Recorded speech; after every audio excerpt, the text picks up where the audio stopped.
อาจารย์ท่านหนึ่งท่านที่ได้ฟังมันจบทั้งหาย่างนี่ท่านสิเข้าใจนะครับท่านสิเข้าใจเลยหมายว่าแต่ละ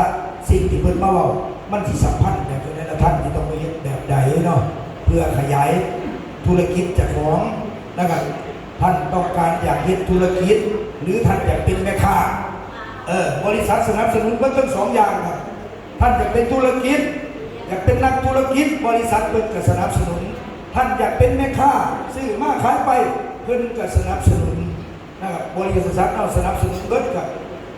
เพราะฉะนั้นท่านก็เลือกเอาว่าท่านถนัดแนวใดเนาะอยากเป็นนักธุรกิจอยากใส่สูตรผูกไทยยางแบบเท่ๆไปหาคุยกับพี่น้องหรือท่านอยากใส่สูทขาสั้นรองเท้าอีแตะเสื้อยืดข้อกลมไปยางขาขายเพื่อน้ำซ่าก็แล้วแต่ท่านตรงนั้นบริษัทเอาสนับสนุนเบิดเด้เฮ็ดให้ได้ทั้งสองอย่างนะเพราะว่าประธานเป็นสนับสนุนเบิดกับคอยท่านมาเป็นสมาชิกของบริษัทพัสโกลาพัสโกพัสโกพัสโกพัสโก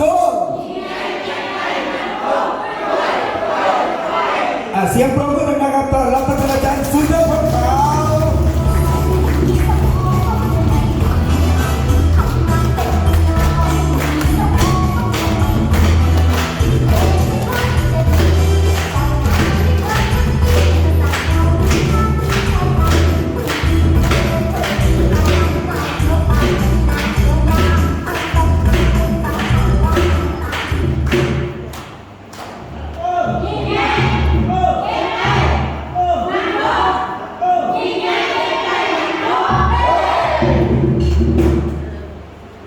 มาครั้งที่5เนาะสบายดีพัสกูเนาะที่ว่าครั้งที่5นี้มีสีสันใหม่ขั้นประดาทานในมาครั้งที่4ประดาทานเจ้าในภาคกันเป็นอยู่หงใหม่เนาะแต่ครั้งที่5ท่านในอยู่ของประสุเพียงแต่ทานเปลี่ยนผู้ประสบการณ์มาใส่กับฟันรวมมากเรื่องปัญหาต่างๆเพื่อแลกเปลี่ยนรู้เรื่องกันเนาะอันนี้แม่นั่งข้าพเจ้าเนาะสุนทรภูมิขาวในฐานะเป็นคณะบริหารของบริษัทพัสโกซึ่งท่านบริษัทพัสโกได้ให้นำเงินเข้าจากขอขอบใจท่านบริษัทพัสโกเป็นนำขอบคุณข้าพเจ้ามาเสนอประดาทานในวันนี้เป็นมีอยู่2หัวข้อใหญ่เนาะหัวข้อหนึ่งขั้นเงินก็เป็นฐานที่3นะแต่ฐานที่3นี้เองแม่บอกถึงการซื้อแต่การเปิดใจในการติดตามในการจำกัดแต่ในการเสิร์ชนี้ประดาทานอาจจะรู้แต่อาจจะเคยเสิร์ชแต่กรณีมันขึ้นทานทีมันนั้นนี้แต่ก็ขอแสดงความขอบใจทานในเสิร์ชตัวเองมาท่านทานก็มาสนใจบนเสิร์ชตัวเองก็บนได้นานทีนึงต้องรู้สนใจในตัวเองอันนี้เนี่ยอันนี้เด็กผมบอกนะครับตั้งแต่ที่เราเสิร์ชตัวเองมาตัวที่ว่าหน้ากับเป็นว่าก็ได้เสิร์ชตัวเองมูเสิร์ชแบบที่ว่าตัวเองมูเสิร์ชตัวเองอันนี้เนี่ยการจะเสิร์ชผู้ใดคนหนึ่งท่านใดคนหนึ่งเขาจะต้องมีว่าต้องมีรายชื่อก่อนต้องมีรายชื่อท่านทางเรามีรายชื่อเขาบูไว้เสิร์ชไปจากสั่งน้ำกั๊บนะบ่าอยากเสิร์ชไปเขาวางง่าย S1 OPP สมัยหน้าอยากเสิร์ชไปว่า S2 ดีกว่านี้เรื่องเนาะการจดเทียมรายชื่อซึ่งแต่ท่านเสิร์ชแล้วท่านทายมีโทรศัพท์เปิดโทรศัพท์มีแล้วติดต่อหาบางมียูโรยูท่านที่ดีในการเสิร์ชแม่ไปหาอยู่เพื่อแม่ไปหาอยู่เพื่อในการเสิร์ชถ้าทานเสิร์ชก็ไปหาอยู่เพื่อกลายเป็นลักษณะทางต้องเป็นนิดนักหลายปัญหาเพราะว่าเขาสิเข้าใจว่าเขามากเลยคนนี้นะคนนั้นเนี่ยพอต่างกันนั่งนอกพอกันเอ้ยกินข้าวเอ้ยเดี๋ยวเสิร์ชกินข้าวนั่งวันนี้เป็นบางนั่งนั่งเต็มกันอยู่เป็นจะไรสิให้เขาคนนั้นอันนั้นเสิร์ชพ่อเป็นผู้ได้พ่อคือไก่ด่ากันหมดเลยท่านจะให้กินจะไรว่าน้ากินนะตอนนี้พวกนั้นเนี่ยไปน้ำไปน้ำกันมาอันนั้นมีความมันไหนจะไปการเสิร์ชมันต้องมีความมันไหนเนาะแต่ถ้าหลังจากที่ทานมีความมันไหนที่บอกไว้แล้วท่านจะเสิร์ชไปใช้ที่ถูกประเด็นเส้นมันหน้าสมานหน้ามองเส้นหวานมองมีบอกไม้นั่นน่ะในละเอียดด้านแดงเวลาอะไรกำหนดเว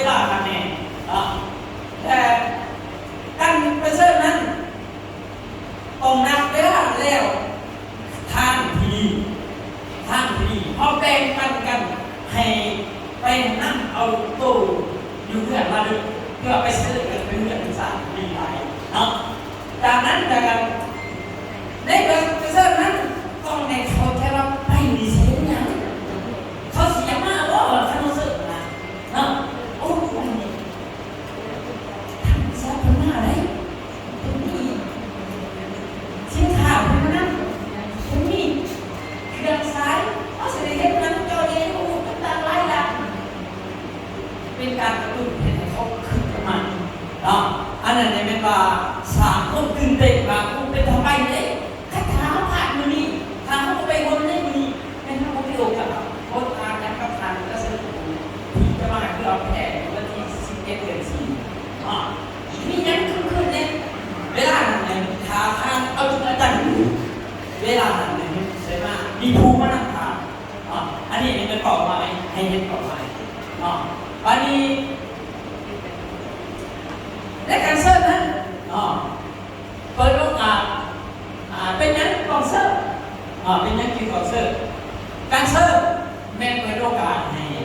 ผู้ที่เป็นคนธรรมดามีรายได้คนธรรมดาเปลี่ยนคนธรรมดาเป็นผู้มีรายได้เปลี่ยนคนที่ใส่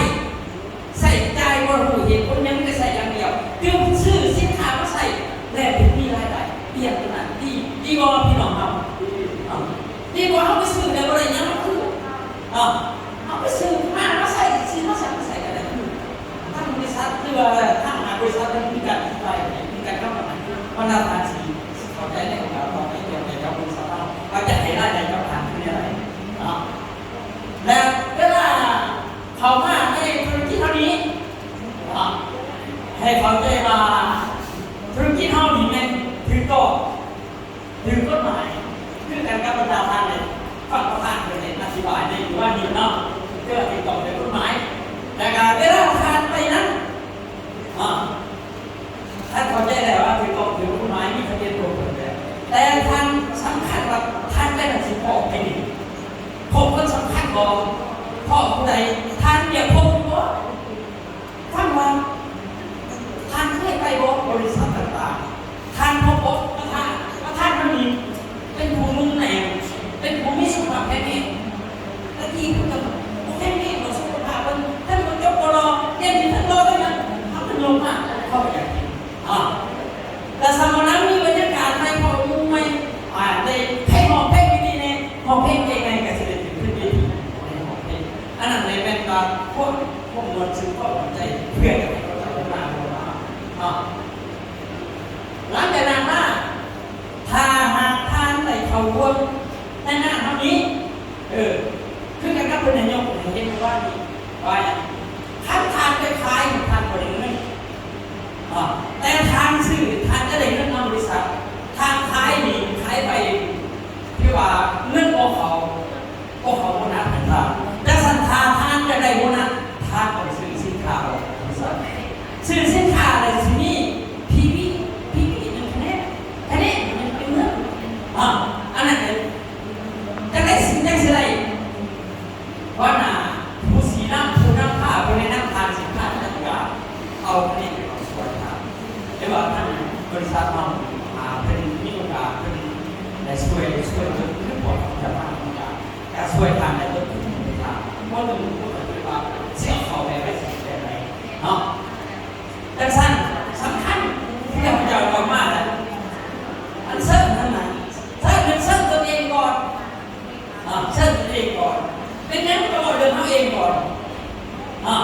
เอาเองเป็นผู้หนึ่งต้องตัดสินใจท่านเสริมเอาเองก่อนท่านเข้าวัด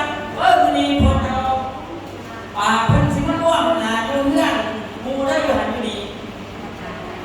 เดี๋ยวว่าส่วนกันมั่นนะOPPอยู่สาขาวันเสาร์ถึงวันอาทิตย์มาร่วมทั้ง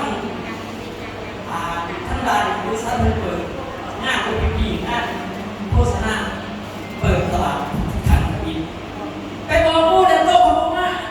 ไปบอกผู้นั้นคือว่าเป็นโตมาดีแล้วจอยอันนั้นไม่มีมันไม่มีเลยไม่มีแต่ตั้งแต่บริษัทตัวเองสำคัญเท่าของข้ามาเท่ากับเป็นผู้หนึ่งเสิร์ฟตัวเองของเราไปเขาก็ไปจับคนไปแค่ไรลูก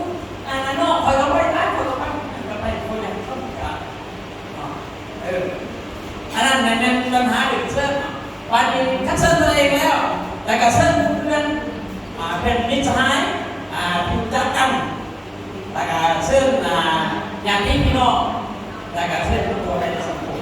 มันมีสิ่งจุดเชื่อแต่สันทาว่าสันตัวเองนี่แต่ใดห้องของมีความตัดสินใจว่าห้องไปศึกษาไปทำคนไทยคนเรียนไปเพื่อไป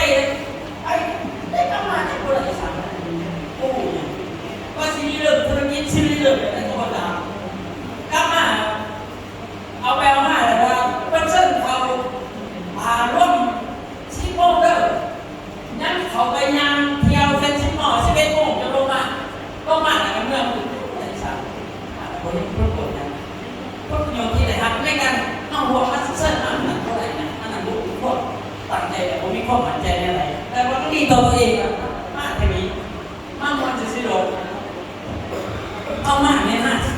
มากเลยครับเนาะอันนึงอันนั้นเสร็จเลยถ้าคนสนิทเสร็จเลยไปคนสนิทรู้จักกันเนี่ยมันเป็นไปกันส่วนจับแผนจุ่มแผนเนี่ยไปศึกษาท่านว่าได้มาเหนื่อยไปมาคนสนิทสบายเส้นตลกเลยเสร็จเลยนะ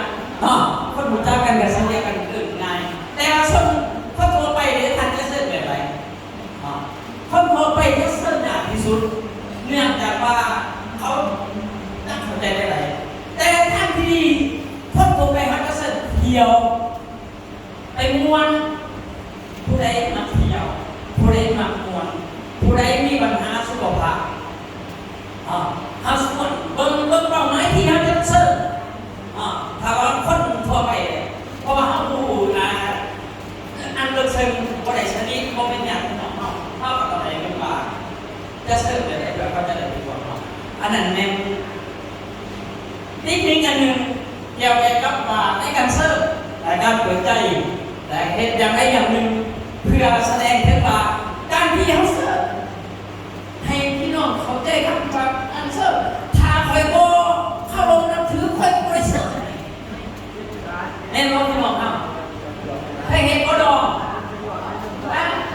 เขาเก็บบริษัทนะเพราะว่ามันเขาเสนอกันว่าเป็นงานที่พี่น้องแล้วว่าให้คนเขาลงกันเพราะเขาบริษัทสร้างบ้านแล้วก็เอเล่เกนั่นก็คือข้อเสียหน้าเขาผู้เสิร์ฟนะโอ้เสิร์ฟดีกว่าแน่นอนแน่นอนตัวนี้ได้จุ่มอะไรเขาเสิร์ฟมาใช้ตัวเส้นเดียวกันภาษาคนหนึ่งนะภาษาคนละพกคนดีกว่าพกพี่บ้าพกยาดีกว่าแน่นอนอันนั้นเป็นทางที่สามของแต่ละที่ไหนให้พี่น้องนอนลืมเนาะต่อไปเป็นทางที่สี่นี่พวกทางที่นั่งนี่อาจจะเจอเพราะว่าทางที่สี่นี้เป็นปัญหาที่อันนึงเพื่อแก้ไขสิ่งที่มันจะเกิดเหตุให้มู่เฮาหูเหตุให้มู่เฮาเห็นว่าหลังจากเสร็จแล้วหรือว่าพอกันแล้วมันมีปัญหาสำหรับผู้สิซื้อมีปัญหาเกี่ยวกับข้อมูลลบกันอันนึงส่วนแนวมาเป็นยังที่โมมาจังสันจิตใจว่าสิไปบ่ไปเทื่อนี้นี่จุดนี้หนึ่งนี่ค่ารถก็ไม่ได้เสียสองมาถ้าอยากซื้อสินค้าอยากไปซื้อตลาดได้สามารถได้เห็นภาพใหม่เคยไปโน้ตเป็นสินค้าเคยไปโน้ตบริษัทเคยเห็นโน้ตสินค้าเป็นว่ายิ่งตัวอะไรไปซื้อสารไปซื้อหรอโอ้ไม่ได้จะไปซื้อขายจังเนาะไปโน้ตซื้อไม่ขับไปซื้อถ้าไปเยอะที่เจสนใจกับจะซื้อเงินมันขึ้นไปโลพอเงินเราเองในกระเป๋าสบายแต่อยากซื้อยังซื้อเบียร์ซื้อยังกลับมาแต่ว่าอันนั้นเรียกว่าเข้าส่วนกันมาอันนั้นเฮ็ดให้เขาไม่ดีใจอย่างมากเป็นตำนวนมากกว่าแล้วหลังจากที่เขาเฮ็ดเนี่ยการลงสินค้าไม่เหมือนประมาณคนขับอยากซื้อออกกับรับอะไรไม่เนี่ยบริษัททางบริษัทราคาต่างๆมากกว่า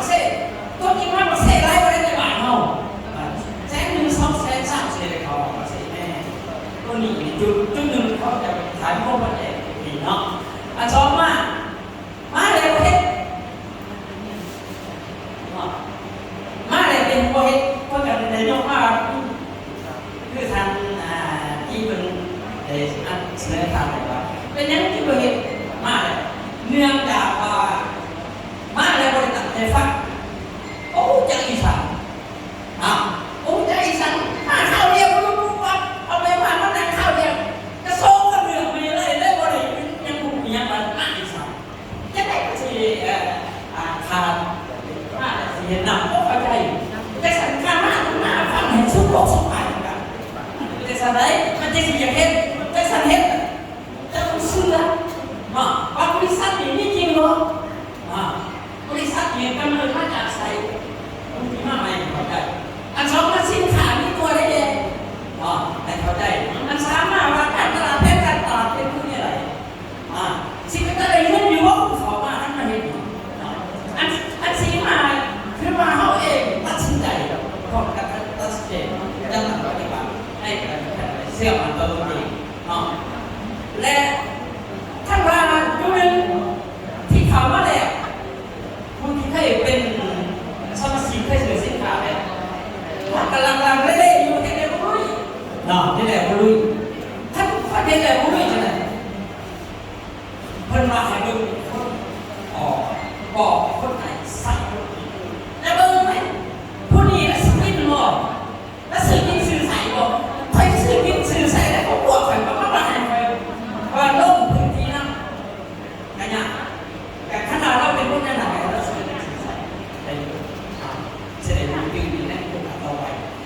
เกิดว่าเบิ่งคนไหนใส่คนนี้เบิ่งคนบอกคนไหนใส่คนนี้อันนั้นหมายว่าให้มีเป้าหมายถ้ามีเป้าหมายจะเดินตามหนึ่งแต่ด้วยว่าคนจะด้วยนี่เป็นอะไรท่านบัวเห็นผมมีด้วยมีแต่คือหูแล้วก็ทำก็บ่ได้นั่นก็ไม่ทำท่านมีงานมันจะมีเงินท่านมีเงินมันจะมีเที่ยวที่เรียกโจมตีเป็นสโลแกนกันที่นั่นน่ะเป็นสปอร์ตสปอร์ตจากนั้นแล้วยังบ่ท่านเป็นมืออาชีพเฮ็ดแต่บ่เป็นมืออาชีพถ้ายังเป็นมืออาชีพทานต่อมาเขาระบบโรงเรียนไม่เรียนเรียนแต่ใส่เรียนแต่มันจะไม่ถึงงานวิธีนะมันสิสอนให้เบิดให้บ่เคยจะไม่ถึงมาสั่นกระสิเห็นกระสิแอบบอกแอบว่าแอบพูดจังแอบต้องเสนอแอบต้องกำเองกับสมาธิเลยท่านผู้ทำนั้นต้องเป็นไรไปที่กันแต่มาอ่านวิทยาอย่างนี้อาจารย์ใช้ความว่าจะไหนโอ้ขออาจารย์ฟันว่าจะโอ้ขอพระผู้ครองภาษาพระผู้ครองเลยหรอโอ้ยจะสิเรียกว่าจักกันอยู่แค่พออันนั้นเนี่ยมันก็ดีมันถึงตั้งแต่เราความสามารถของปัจจัยคนให้ปัจจัยนี่นะจึงไปโทษนั่นกับคนทั้งใดเพราะว่าให้คนได้เอาเงินมากมาได้โตเบาเมื่อได้โตเบาวันนี้เพราะว่าสามมาเห็นเขาทำให้ยังไงที่ลงมืออันนี้เนี่ยมันจะเป็นเนื้อสิก็ต้องมาเขาระบบเรียนอันนี้ก็เป็นเรื่องทางเราไปจะขอปัญหาอยู่กับสามกลุ่มยังไงกลุ่มตัวนี้เป็นกลุ่มปัญหากลุ่มปัญหาเป็นว่ากลุ่มขอตัวเนี่ยเป็นยังไงกลุ่มที่หนึ่งนี่มันมาโน่ยามเดียวพี่เจ้าท่านบอกเป็นบอกขับไปไหนเนาะบอกเฮ็ดนี่เฮ็ดจังไรอันนึงที่มาบอกมีเงินไปรู้มันจับเราไม่มีเงินนะใครบอกฉันบอกว่าจะมีเงินนะเนี่ยให้จะไปก่อนให้จะไปฟังก่อนให้ไปขอที่ก่อนก็บอกเลยเงินโอ้ยผมมีเงินเราไปหรอกก่อนอะไรเราไปบอกว่าท่านเป็นคนไหนให้ไปซื้อมาสักอีกท่านจะแบกอะไรใช้ที่รถนะให้วิสอบทำอะไรก่อน50 กิโลได้เนาะให้ที่เรื่อง50ได้วันนี้ผมมีเวลาถ้าผมมีเวลาเขาแบบจำกัดเวลาเนี่ยแบ่งเนี่ยเวลาออกจากนั้นเลยว่าท่านเราไม่มีรถที่ว่างท่านกลับไปหาผมมีรถที่กำกับเสื้อหัวหน้าข้าพเจ้าแล้วผมมีรถแล้วก็มาหาข้าพเจ้าไปเลยโอเคมีรถข้าพเจ้าบอกเอาไปหาคนมีรถท่านผมมีรถออกจากนั้นแล้วก็ผมมีคุณครูเขาท่านเขาไม่เยี่ยมท่านบอกว่าเก่งเขา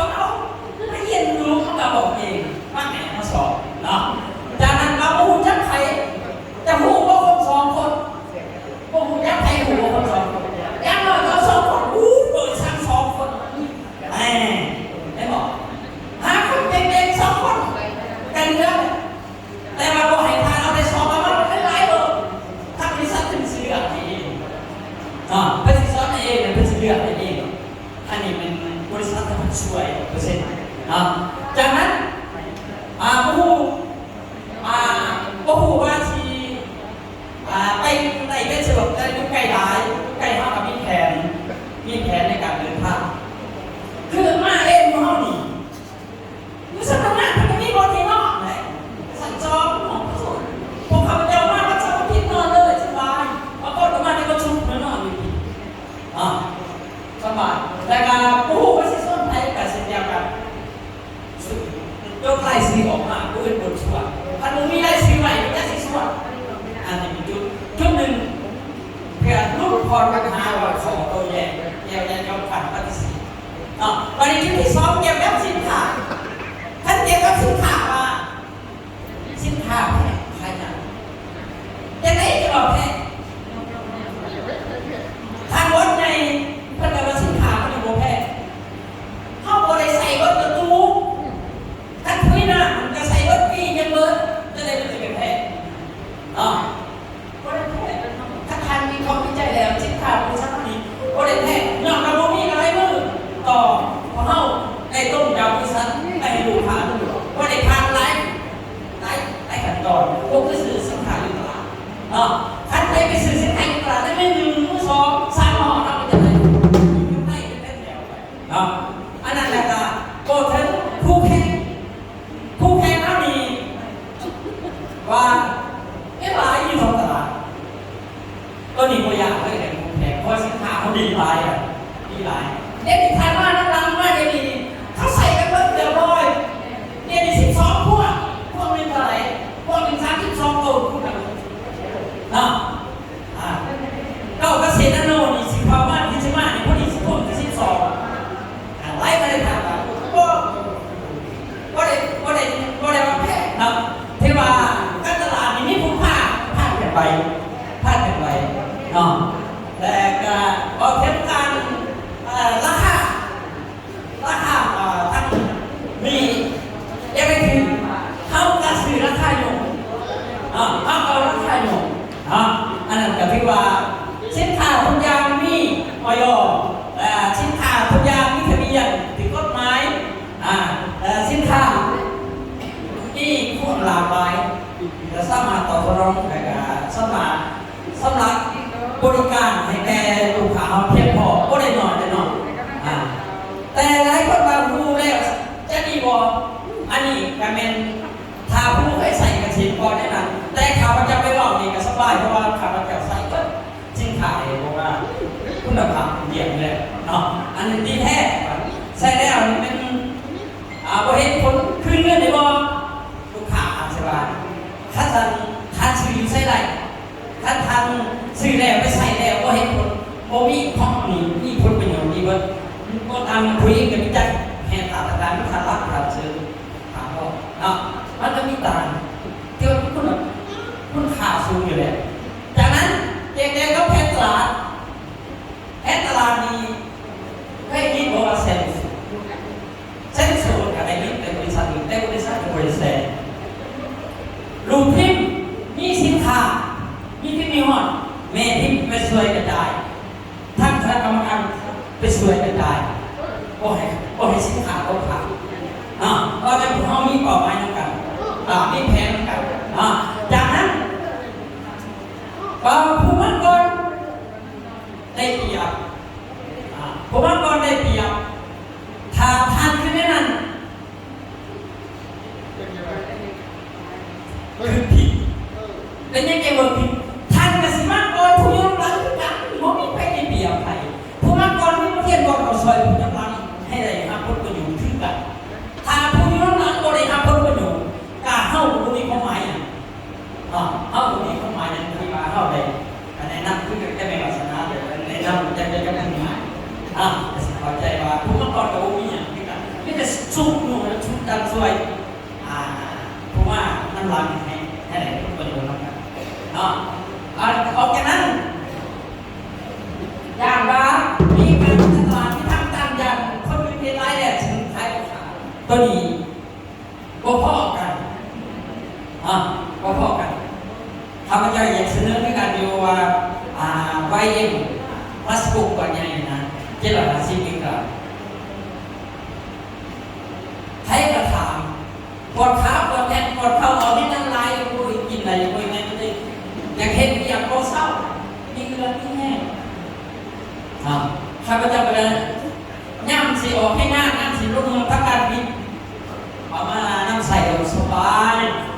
ไปเมื่อหนึ่งก็บอกข้าวผลแทนสัตว์สิญญาณสัตว์สิเดิมเนาะอันนั้นก็ถือว่าว่าสินค้าเขานี่บ่มีค่าแต่คุณภาพดีเนาะและอันสาวโต้คำเดียวคือข้าพเจ้าว่าโต้คำเดียวอย่างบริมีเงินมันบ่มีปัญหาอยากจะมันโตให้มันโตได้หลายๆลูกคำเดียวให้มันมาโลคำเดียวมาเป็นหมื่นเป็นแสนแห่งดีเขาหาเอาคำนี้มาใส่ต้นปั๊บเพื่อนกันยังปั๊บเลยแต่เราบอกเลยว่าแต่มันโตอยากแต่มันโตเพราะขาดมันสิอยู่ซื่อๆเขาแบบว่าจะสิเห็นได้มาสองคนแต่ว่าได้ผู้นึงเล่นเป็นขาสายมันคือไอ้ขาสายเขาก็ซอยขาสายมากครับว่าบริษัทมันเป็นหาใหม่มาซอยขาดกวนว่าก็ช่วยลูกค้าช่วยลูกพี่เขาจับก็ต้องขึ้นเนาะมาโต้คำเดียวเงินได้ด้วยกันได้ค่าแนะนำได้ค่าแนะนำโดยตรงอันนี้เราถึงแต่ละหักประเภทถ้าว่าเขาจะดำเนินธุรกิจมันต้องเป็นข่าวไดมอนด์ต้องเป็นข่าวไดมอนด์มันจะก็เสียเปรียบแนะนำตรงได้100%ถ้าเขาแนะนำตรงได้100%เพราะว่าเขาได้ข่าวไดมอนด์ข่าวไดมอนด์ไม้ก็จะได้ท่านแนะนำเขาอะไร100%แนะนำตรงอันนั้นก็ได้ธุรกิจมีแต่บางเดียวพัดคะแนนธุรกิจเลยที่ว่าเป็นข่าวไดมอนด์ที่ว่าเทคธุรกิจก็ได้แพ้แต่ออกจากนั้นการทางการเรือขายตรงนี่ท่านขึ้นมาทางเรือขายตรงท่านกับว่าจะเป็นขายก็ตามยังกำจานใช้พอดไปเก็บกระดูกเราบอกเลยว่าตรงไหนก็เอามาสุดท้ายแล้วก็นั่งเฉยมีแต่ผู้สวยเราเอาอะไรเราเลยขายมีเพียงแค่เขาสื่อใส่ตัวเขาเองแต่อันนั้นเขาก็มีแต่แนะนำพี่แนะนำหมอคือข้าพเจ้าดีแล้วไม่มีแนะนำไปเลยยังไม่เห็นอะไรผู้หญิงมันก็กับเก่าเขาอยู่ประมาณพวกไปเลยในปีแต่เห็นมาในรถพวกไปแต่ที่ว่าโอเคได้สักนั้นถ้าเราว่าสักนั้นโอ้อย่าง40 ตันเนาะมันธรรมดาเนาะต้องมือให้ประธานจังสันแต่โตสุดท้ายบริษัทนี้ไม่ตัวว่าอย่างไรบริษัทนี้เขาว่ามีสินทองกันจะมีน้ำกันได้คนเขาแต่ละทานเอาไว้บริษัทนี้มีสินทองกันจะมีน้ำกันได้ถ้าสินเราทองกันอยู่น้ำกันเมื่อไรถ้าสินเราทองกันไปน้ำกันเมื่อไรผู้หนึ่งมากินเหล้าผู้หนึ่งมากินไปน้ำกันเมื่อไรต้องกินไม่หนึ่งอันสองว่าผู้มาตัวไปน้ำกันเมื่อไรเกิดว่าสินต่อเท่ากันแต่สันโบมีตัวถ้าผู้ใดเป็นตัวดูค่ะไปตัวผมเป็นมาส่วนเกินของบริษัทผู้บออะไรนะดูนะก็เกินของโบมีความจริงมันต้องเป็นความจริงบริษัทคาสิโนเราบอกได้ความจริงจะสั่นแต่ข้าพเจ้าเสนอมาวันนี้ก็ขอแสดงความขอบใจนึงจะสั่นเป็นได้ไรนึกว่าวันที่11 เดือน 4หมู่เฮาต้องสอบเพื่อไปพบกันเวลานั้นพอเขาจะมีเวลา3 ชั้นแต่พบกันหลายกว่าดังที่พวกเขามาบอกอยู่เวลานั้นพอเขาจะหูจักกันดื่มคือกันกับเขาจะอะไรในนั้นเขานั่งเขาดื่มกันบ้านแม่กับท่านสารวัตรบ้านแม่เขาท่านสารวัตรมาอยู่ทั้งแบบ2 ปีก็พอมีแต่คนสูญเสียไปหมดแล้วนี่ไม่เขาพวกเราตัวหนึ่งแต่ว่าก็แค่พี่น้องกันซ้ำแต่ว่าท่านได้พักกันมาไทยนี่ขอไว้พรให้ผู้ที่มาว่ามีจงพากันตัดสินใจเริ่มตั้งท่านนำประทานผู้ใช้วิชาเป็นเวลานั่งบริษัทคาสโกลาเพื่อประคองจะเปลี่ยนชีวิตของเราให้ดีแค่ละกันขอบ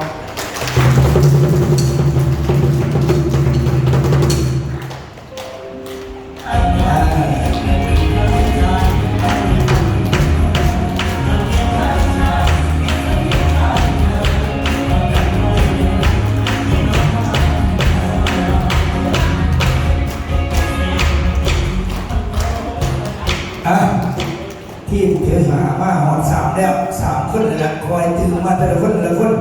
ทีมที่สี่กับมาสามมีสี่แล้วดิคอยมาแต่ละคนสองคนนะเดี๋ยวเอาเข้าใจนี่คือสิ่งที่มันสิบบอกว่าไผเอาจริงไผบ่เอาจริงนะครับถามมาแล้วบ่สนใจอย่างเลยมากินมาเที่ยวมันแล้วกับแสดงว่านั่นคือบ่จริงเพราะว่าคอร์ดเอสามมันเป็นคอร์ดที่สคัดคนที่ทำเลยว่าคนที่ทำว่าเขาเอาจริงหรือบ่จริงนะครับคอร์ดเอสามเป็นตัวขัดให้ท่านเลยท่านพาตำรวจครับโอ้จะเป็นไผพามากินมาเล่นมาเที่ยวเพราะเขาคอร์ดแล้วปุ๊บนะครับได้2 วันขึ้นท่านถึงเลยว่าคอร์ดเขาสิคัดให้ท่านเลยว่าผู้ใดจริงบ่จริงเขาสิแนะนำกันเองผู้นำสิแนะนำกันว่าไปตามผู้ลีดเดอร์ไปตามผู้ลีดเดอร์บ้างนะครับคอร์ดมันสิบอกเขาเองนะครับเพราะฉะนั้นท่านก็ต้องไปมองกับผ้ามาเลยผ้ามาหลายจะได้อย่างนี้นะครับแต่ว่าพวกนี้เขาหอมด้วยเราว่าจะผ้าลดหอมดิถ้าลดหอมมันก็จะผ้าไปนอนไปแล้วเดินไปแล้วของหอมมันติ่มด้วยเนาะแต่ว่าการเบิ่งเป็นว่าแต่ละเที่ยวนะครับที่เขาจัดคอร์ดมาช่วงจักคุณนะครับเพื่อสิ่งที่บอกเราแล้วเพื่อสิ่งคันทำเองนะครับนี่คือก็อิสถานการณ์อะไรนะครับสิ่งที่ท่านเป็นบรรยายในวันนะครับเพื่อนบอกหมายถึงว่าทางท่านเชิญธุรกิจนักศึกษาท่านต้องมีเป้าหมายต้องมีเป้าหมายครับเป้าหมายที่ท่านอยากรู้ว่าเขาเป็นจะไหนแบบไหนท่านจะต้องศึกษาเขานั่งนะครับว่ามันจุลุไปโมเดลกับทำผู้ที่เขาเคยเห็นธุรกิจพอแล้วก็เคยลงเหลวพอหรือว่าเขาเคยเห็นหรือว่าเขาอยากเห็นธุรกิจพอนะครับบางครั้งเขาอาจจะไม่ได้ตัดสินใจเขาอาจจะฟังดูสักวันมันแมนเพราะเขาอาจจะถามอยู่ว่าเขาดูสักวันนะครับท่านไก่ฟ้าเล็กนะครับฟังดูว่าเขาเป็นจังไหนแบบไหนเขาพร้อมหรือยังแบบมาเขาพร้อมแล้วเขาจะสู้แต่ว่าเขาไปเยี่ยมพยายามทำเขาดูนั่นเองนั่นคือเป้าหมายที่เขาเล่นเลยเนาะเขาเล่นไว้บางคนอาจจะขอสื่อที่ท่าคิดก้อนแต่ก็เป็นยังแบบบางคนบอกว่าสุขภาพเป็นจากสื่อคิดก้อนก็ได้บางคนบอกว่าเขาเป็นยังเขามีเงินแต่ว่าเขาบอกไปเลยว่าบริษัทเขาเป็นใส่เงินก็ได้เห็นแบบก็ต้องมีเงินก็ได้คือกันเพราะว่าบริษัทเขาเงินหลายอยู่แล้วเขาจะเป็นมีเงินมากนะครับแกมาฟังเรื่องเรามันฟังว่ามันแน่ไหนจะไหนบริษัทเขาสุภาพดีเลยสมมติว่าเขาคนนี้เอาใจมาก่อนนะครับเอาใจเขามาก่อนคอยเขามาติดใจบริษัทเขาซอยกันเองคอยมาเต็มหน่วยกับพ่อนะครับเราเวลาไปเว้านะครับไปละคนหรือว่าไปเว้านะครับไอ้เว้าเป็นแนวทางเดียวกันอย่าไปซับซ้อนหรอกมึงบอกมึงซับซ้อนกันก็ฝึกกันทุกวันยกตัวอย่างแถวบ้านผมเนี่ยหมอนั่นเราเป็นคนแหนบก็เราลุ่มแหนบเราพาเมียเราไปหาหมอเราพาเมียเราไปหาหมอเอาเนี่ยใส่รถเข็นรถสูงไปหาหมอถามว่าภรรยาลุงเป็นอะไรมาเพราะยายแหนบนั้นเราว่าผมเอามาบุ้งเหมือนมึงเห็นหนังแล้วมึงอีมันอึเราว่าเอามาอีเราว่าผมมอยเอาไปมอดด้วยผมเลยดื้นอีออกมาใส่เราว่าหมองงเลยหมอเขาเข้าใจแล้วบอกเลยหมอเขาว่าแล้วเมียไปทานอะไรมาหรือเปล่าไปกินยาบำรุงกำลังมาไหมทำไมเอาทั้งคืนอย่างสินะหมอบอกเข้าใจเนาะแล้วก็ว่าแล้วก็มึงเอาอีกว่าที่ข้าหมออีออกเงือเอาอ่ะอีไม่ออกเงือไปแล้วอ่ะจริงๆแล้วเมียเราเป็นอย่างเมียเราขี้แตกหมอแบบไปว่าเราไปเอาแต่เมียเราเอาดูแลแต่หมอก็เข้าใจเนาะเพราะฉะนั้นท่านคือกันนะครับเวลาบอกให้ผู้ฟังก็เข้าใจนะว่าท่านบอกอย่างอธิบายอย่างแม่นอย่างนี่ว่าเป็นเข้าใจได้เจ้าของได้มูว่ามุกนี่อย่างว่าเขาบอกว่าเนาะนี่เนาะมันอื่นตายเนาะเดี๋ยวมาฟังอีกครับท่านหนึ่งท่านนี้คนที่มาบอกผ่านไปฟังว่ามันเป็นอย่างไรเดี๋ยวผมจะบอกว่าสรุปท่านเลยนะครับหลังจากฟังเราเนี่ยผู้นี้ครับหน้าตาดีงามแต่ว่ามันนี่เป็นเพราะว่าเป็นมันเป็น โสดมันโสดเด้อเพิ่นอยู่ว่าหลัก40แถวประตูก้อนนะครับชีวิตเพิ่นรับราชการแต่ว่าบดุลเพิ่นศิลาออกเพิ่นบอกแล้วว่าบดุลศิลาออกตอนนี้ขออย่างใจบดุลศิลาออกถึงเนี่ยเลยผมบอกเลยว่าขันลาออกลำบากแน่นอนคือผมเห็นบอกเงินเดือน40,000แม่ดา30,000กว่าเศร้าที่ตายเงินเดือน40,000ลาออกมาตายกว่าเราอะเราลืมแล้วผมจะว่าเขามาเห็นอย่างเด้เนาะปัดไปว่าฟังเลยว่าเมียเดือนนึงก็ได้100,000เมียมีลิ้นของเราอะนี่ที่ไปเอาเรื่องเงิน40,000เนาะก็เดือนมาเอาเสียงบนดีกว่าเราเสียงปรบมือดังๆครับตอนเรา